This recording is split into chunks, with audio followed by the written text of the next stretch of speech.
This layer of water above the earth would act as a barrier that would block out UV light and X-rays and other harmful things that come from the sun. See, the sun produces a lot of stuff besides light. It produces X-rays and gamma rays and beta rays, and all them ray boys come down here, and they're pretty hard on your carcass. X-rays particularly are dangerous. How many have ever had an X-ray before? I broke 9 bones growing up. My brother broke 21. We played rough in our neighborhood. One of my neighbors shot his brother through the leg with a crossbow. He said, I didn't know it was loaded.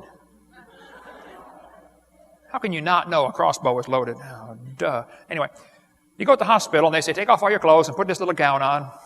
You put this little gown on, and they say, no, it doesn't quite come together in the back, it's kind of embarrassing. And then they say, now walk down the hall about 12 miles and you'll see the X-ray room.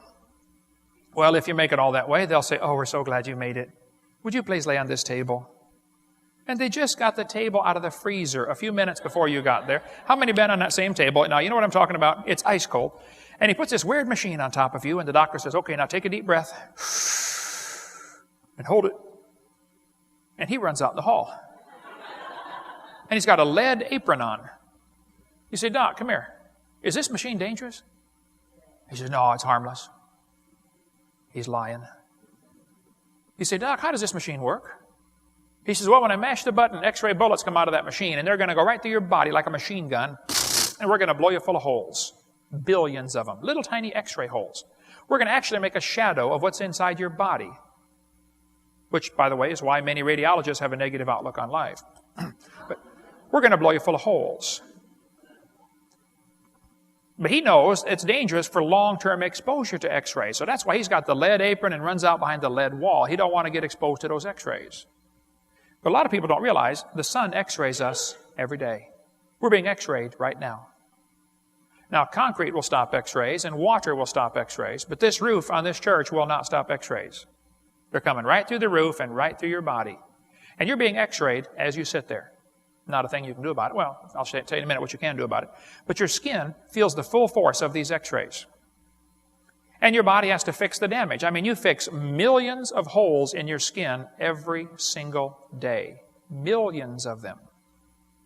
And after 50 or 60 years, or 70 or 80 for sure, everybody around you starts to notice you are losing the battle for damage control. Your skin begins to wrinkle up.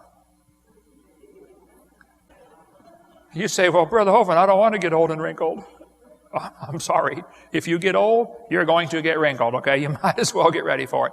But that didn't happen before the flood. The Bible says before the flood came, they lived to be over 900 years old and probably didn't wrinkle. One guy is going around, claims he's a creationist. He says, now folks, they didn't really live to be 900. They counted every month as a year. They used a lunar calendar, and you have to divide those numbers by 12. Wow, that's an even bigger miracle. Enoch was 65 when he begat Methuselah. 2 of these guys are 65. Let's see, divided by 12? That makes him 5.5 when he became a daddy. I doubt that real seriously, okay? I'd have a hard time believing that. No, they really were living to be 900, and they got bigger. Here's me by Robert Wadlow, tallest man in this century, 8 foot 11 and a quarter. Had a size 37 shoe. Pretty big boy, okay? Robert Wadlow would have been just a few inches shorter than Goliath, who was about 9 foot 5 or 6. Robert Wadlow, at age 12, was the world's tallest Boy Scout. Here he is, age 12, with his Boy Scout troop. We would consider that gigantic at almost 9 feet tall, wouldn't we? But I think before the flood, they got even bigger than that. Here's a skeleton of a man 11 foot 6 inches tall. Well, long, not tall. He's laying down now. 11'6". How'd you like to have one of those guys on your basketball team? Well, UT would be the champs from now on, wouldn't they? Only Adam was missing a rib, and only for a short time. Because there's only one bone in the human body that'll grow back if you take it out. Your lower rib will grow back if you remove it. You know, lizard's tail grows back if you cut it off. The lower rib will grow back if you take it out. Well, you'd almost think God knew what he was doing if you didn't know better. Tallest man today, it was 8'4" when this picture was taken. I've been told he's now 8'7", living in Ukraine. Pretty good sized boy. 8'7", big hands. There he is trying to use a cell phone. That'd be tough, wouldn't it? Roman Emperor Maximus was 8'6", 2,000 years ago, where we get our word maximum from. A 9-foot 8-inch skeleton was found in Indiana. 2 skeletons 9 feet tall, found in Virginia City. Every skeleton found in this in this burial mound in Louisiana, 20 skeletons were found, all of them 9 feet tall. Skeleton 10 feet tall, found in Humboldt Lake, Nevada. And in Guam, they have a legend that the giants used to live on the island of Guam and built these big latte stones over there. In Indiana, 8 giants were found, ranging from 8 to 9 feet long, wearing heavy copper armor. The museum was not interested in them. Why would a museum not be interested in 9-foot skeletons to put on display? Could it be that there's a theory called evolution which says we started off small and we're getting bigger? Which makes us feel important, of course, We're evolving. Ye shall be as gods. You're getting better. Could it be the truth is exactly the opposite? People were much bigger before the flood, and now we're getting worse? And maybe they're trying to hide that? A 12-foot skeleton found in Lompoc Rancho, California. Another 12-footer found in Tucson, Arizona. The guy had 6 toes. 6 fingers, 6 toes, and a bird-shaped headdress.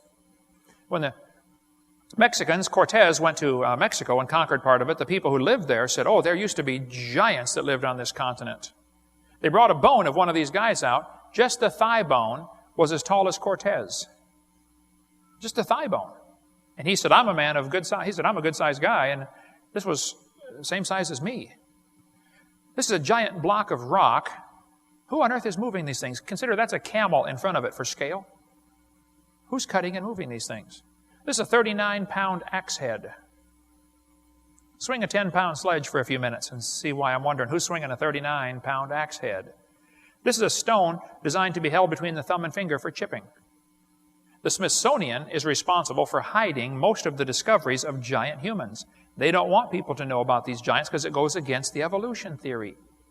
This skull used to be on display in Winnemucca, Nevada until a few years ago when they took it down. It's in the basement. You have to specially ask to see it. A giant human skull. Here's a normal human thumb bone. Underneath is a giant human thumb bone. This is part of a skeleton found at a grave in Turkey right near Mount Ararat. The government of Turkey says they have found the grave of Noah. The skeleton was 12 feet tall. Now that would make his cubit a little bigger, wouldn't it? People say 1 man and 3 boys could never build a boat that size. You didn't see those boys. Hey, Bubba, bring me that tree, would you? Sure, Dad. Where do you want it? We've got a replica of a thigh bone in our museum from a guy that would have been about 13 feet tall. If you meet a guy like that, call him Sir. There's an article on the table all about it down here if you want to read more on this one. These jawbones are on display at a hotel in Turkey, 6.5 inches across the TMJs. Any one of you could put your head inside the jaw and bounce it around. Waukesha, Wisconsin, they found a human skull 3 times the size of ordinary humans, found in an Indian burial mound. Giants were on the earth in those days. That's what the Bible says. There were giants here.